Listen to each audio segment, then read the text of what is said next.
বাংলার এক ছোট্ট গ্রাম, চারদিকে সবুজ ধানক্ষেত, কাঁচা রাস্তা আর পুকুর পাড়ে একটা বড় আম গাছ।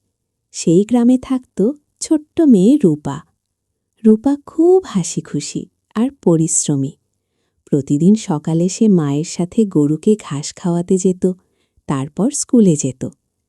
একদিন স্কুল থেকে ফেরার পথে রূপা দেখল গ্রামের পুরনো আম গাছটা শুকিয়ে যাচ্ছে।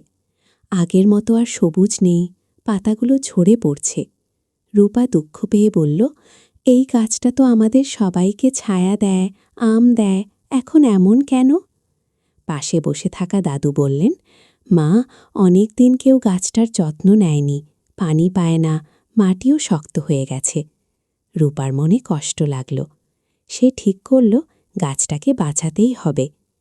পরদিন সকাল থেকে রূপা একটা ছোট্ট বালতিতে করে পানি এনে গাছের গোড়ায় ঢালতে লাগল, স্কুলে যাওয়ার আগে আর বিকেলে ফিরে এসে। গ্রামের কিছু লোক হাসত, এই একা একা পানি ঢেলে কি হবে? কিন্তু রূপা থামল না।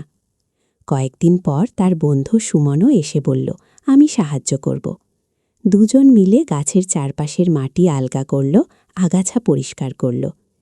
ধীরে ধীরে গাছের ডালে নতুন কচি পাতা গজাতে শুরু করল। একদিন সকালে গ্রামের মানুষ দেখল শুকিয়ে যাওয়া আম গাছটা আবার সবুজ হয়ে উঠছে।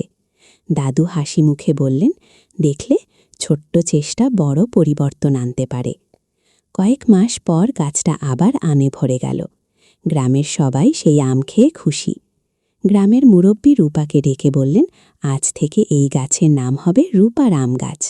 রূপা লাজুক হেসে বলল, গাছটা শুধু আমার না, সবার। গল্পের শেষে দেখা যায় রূপা আর তার বন্ধুরা গ্রামের অন্য গাছেও পানি দিচ্ছে। ছোট ছোট ভালো কাজ একদিন বড় পরিবর্তন আনে। প্রকৃতির যত্ন নিলে প্রকৃতি আমাদের উপহার দেয়।